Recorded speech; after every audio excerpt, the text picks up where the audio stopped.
When you asked me about like the attack in the U.S. over the holidays, you're gonna have to be more specific.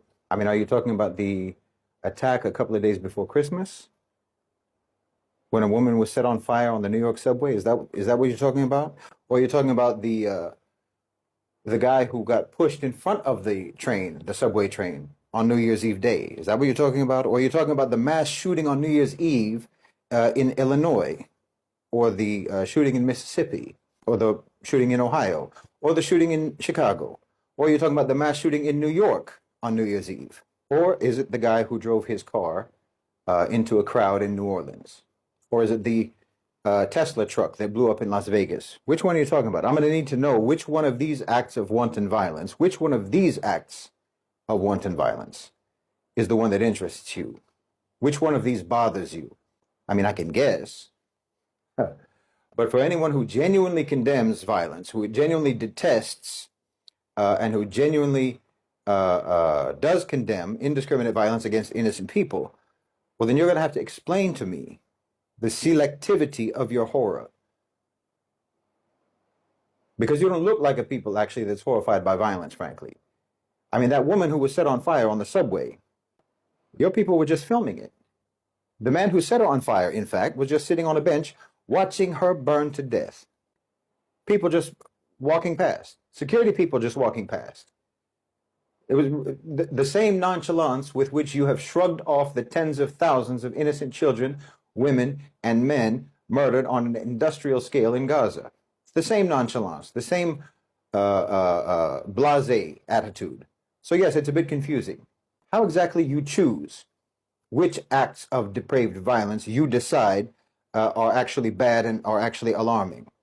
Of course, we all know that you have said that the man who rammed his car into a crowd of people on Bourbon Street in New Orleans, you've all said, you've claimed that he pledged allegiance to ISIS. We haven't seen any evidence of that yet, as far as I know. We haven't seen any evidence of that except for an ISIS flag that was mounted upside down. And we've seen pictures where the flag is there and the flag isn't there, pictures of his truck. You said that there's videos of him on social media talking about joining ISIS, talking about believing in ISIS and what have you, but no one has seen those videos. What we know is that he was born and bred in America, just like almost everyone else who commits violent crimes in your country. Just like the gunman in the 500 mass shootings in America last year, the 40 school shootings in America last year. We know that he was a veteran of your military. You trained him, you created him, your society indoctrinated him, and then your military indoctrinated him. Turns out the same is true with the Tesla bomber. That was also your guy, another American soldier, an active duty Green Beret, no less. I saw some U.S. senator,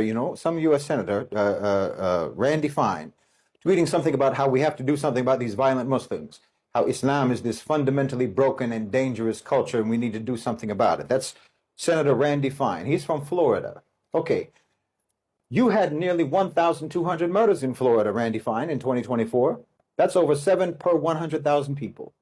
Let's compare that to a somewhat comparable Muslim country, say Tunisia. Well, the homicide rate in Tunisia is 2 per 100,000. So Florida is nearly 4 times more violent than Tunisia. Okay, Tunisia has a small population, smaller than Florida. So what about Turkey? Turkey has a much larger population than Florida. It's easily as developed, if not more developed, and has bigger cities than Florida. So what about Turkey? Well, that's 3 per 100,000. So Senator Fine's state is more than twice as violent as Turkey, which is about 4 times larger than Florida in terms of population. Okay, let's say Malaysia then. Florida is about 23 million people. Malaysia is about 34 million. So 10 million or so more. Similar climate, similar level of development. Okay, again, Florida's homicide rate is 7 per 100,000, 7.4 per 100,000. Malaysia has a homicide rate of 0.7 per 100,000. So Senator Fine's state is over 7 times more violent than Malaysia. Homicide rates in the UAE, homicide rates in Saudi Arabia are similar to this. Florida has a higher homicide rate than Afghanistan. It has a higher homicide rate than Syria. Imagine that. You're safer in Syria than you are in Florida. In fact, the only Muslim countries that have a higher rate of homicide than Florida are Muslim countries where Muslims are being killed by Americans or their proxies. And yes, their proxies include groups like ISIS. So when you say that your American veteran joined ISIS, well, we in the Muslim world just regard that as more or less being the same as when a U.S. veteran leaves the army and goes to join a private military contractor. ISIS is nothing but America's Wagner. Everybody knows that around the world. That's why you sent your Ukrainians to go work with them in the Sahel. That's why they're guarding Syria's oil facilities for you. ISIS works for you. We know that. I mean, I'm sorry, but after the last 24 years, we've all reached the point of regarding the official at face value explanation for terrorist attacks as simply being a possible, if usually implausible version of what happened. So, okay, you say a U.S. Army veteran somehow became radicalized and he was somehow inspired by ISIS to drive his truck into a crowd of people on Bourbon Street in New Orleans on New Year's Eve and then open fire on the police. Okay, maybe it happened like that. We don't know.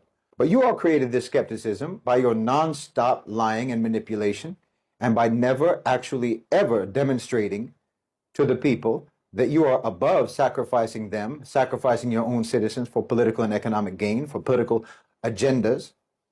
And because, as I've said, as I've been talking about, you have never, ever demonstrated that you care even slightly about the lives and the safety of your own citizens, not even a little bit. Your cities are more dangerous than war zones in the rest of the world, and that's a fact. It's abnormal. It's unnatural. The extent of the psychopathy of your government, of your authorities, of your whole society.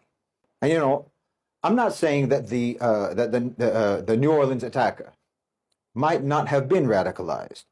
He might not have genuinely pledged allegiance to ISIS. I don't know. It's not unbelievable. It could have happened.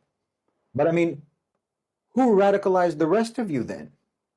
Because look, before Christmas, you had a similar attack in Germany, right? You all thought it was a Muslim. But it turns out it was just one of those crazed ex-Muslims, an apostate atheist who was a full-on believer in your so-called Western values, your so-called enlightenment and so forth, your secularism. I mean, that's why you gave him asylum.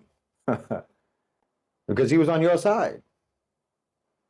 He was completely subscribed to your outlandish, dishonest propaganda about Islam. And he hated Muslims. Oh, yes, he did. He hated Muslims. Okay, ex-Muslims and extremist Muslims actually have a lot in common. Truth is, both of them are westernized. Both of them are ignorant about Islam. Both of them reject Islamic teachings. They reject genuine Islamic teachings. Both of them are basically miseducated about Islam by you. They both believe what you tell them about Islam, which makes them more or less products of Western society. The ex-Muslim believes that Islam is savage and violent because you told him it is. And so then they hate Islam savagely and violently, just like you. The extremists also believe that Islam is savage and violent because you told them that it is. And so then they act savagely and they act violently according to your teachings. And more often than not, they act savagely and they act violently against who? Against other Muslims, just like you. Same as what you do.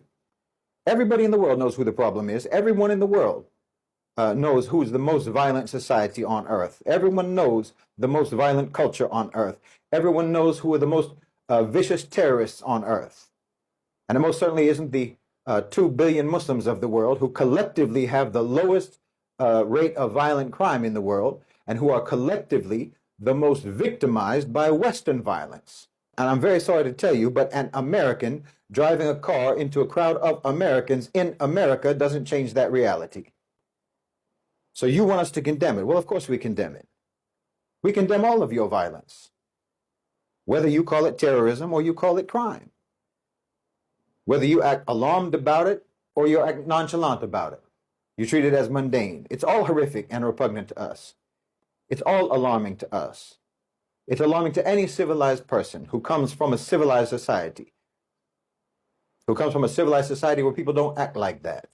And like I said, no one outside of your society, outside of your strange culture, no one understands how or why you apply different definitions, different characterizations for your acts of brutality. Like, remember the guy who blew up his van in Nashville in 2020? You remember that?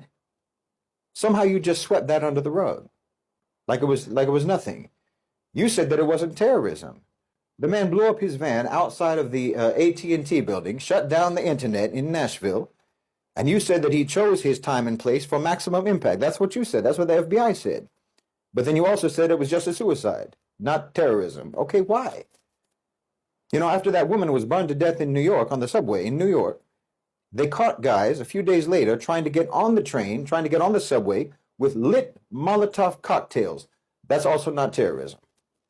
You have an elite, highly trained American soldier blow up his truck in Las Vegas in front of a hotel that's owned by the incoming president of the United States. But this is not terrorism. You had a mob of people with clear political demands set fire to a police station in Portland, Oregon, not terrorism. But you bomb hospitals, you bomb schools, you bomb ambulances, you even bomb United Nations staff. And not only is that not terrorism, but in fact, you say that the victims of your bombs are terrorists. See, this kind of nonsensical, cynical approach to violence is absolutely sadistic to the cognition of your own people. I mean, to people outside of your society, it's just blatant lack of seriousness about violence. In other words, to everyone outside the West, we all understand that you never mean it. You never mean it at all when you pretend to be horrified or you pretend to be outraged by violence, no matter who commits it. You don't care. I don't think that you cared about any victim of violence in 2024 in your country, except for that United Healthcare CEO. That's maybe the only homicide victim that you actually cared about. But you don't care about the victims in New Orleans, just like you don't care about the victims in Chicago. You don't care about the victims in New York. You don't care about the victims in Ohio or Mississippi or Gaza. Your music is violent. Your movies are violent. Your TV shows are violent. Your games are violent. Your children's stories are violent. And your policies are violent, and your society is violent, and you don't take any of that seriously. Well, that means that you live in a society, you live in a culture that does not value life, that doesn't value your life. And you have authorities, and you have officials, leaders, and politicians, and so forth. You have a government that does not care about you at all. They don't care about your life. They don't care about your life any more than they care about the people overseas who they bomb and kill every day. Your life is only valuable to them, or rather your death is only valuable to them as a vehicle for justifying repression on the pretext of security or some other political agenda. So, for instance, 500 mass shootings in 2024, rampant violent crime, people being burned alive on the subway, none of that, according to your government, constitutes a threat to your safety. None of that extreme violence is alarming in any way. None of it needs any sort of a response.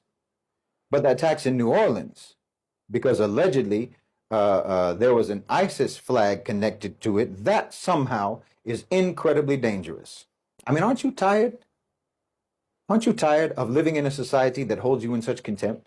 Look, they don't just insult your intelligence, they literally don't value your life. Your government, your elites have turned your society into a death cult, and they're cannibalizing you. Even your children aren't safe. There's no one more dangerous than these people. No one poses a greater threat to you and to everyone else than those people, than your elites, your authorities, your officials, your politicians. They'll tell you that the Muslims are the danger. Muslims are the danger, when Muslims have a fraction of your society's level of violence in our societies. Right? It looks to me like they really think that what's dangerous is actually peace itself. It looks like the thing that they fear the most is real security, real stability, real harmony, real safety, the kind of security and stability and harmony and safety that we have in the Muslim world.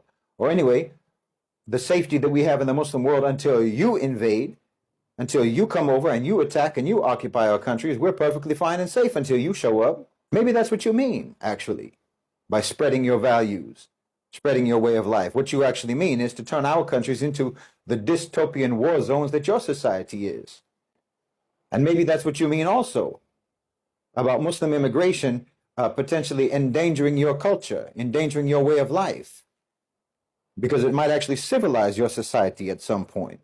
Maybe you're afraid that if you get enough Muslims in your country, then your homicide rate might actually drop to a fraction of what it is now.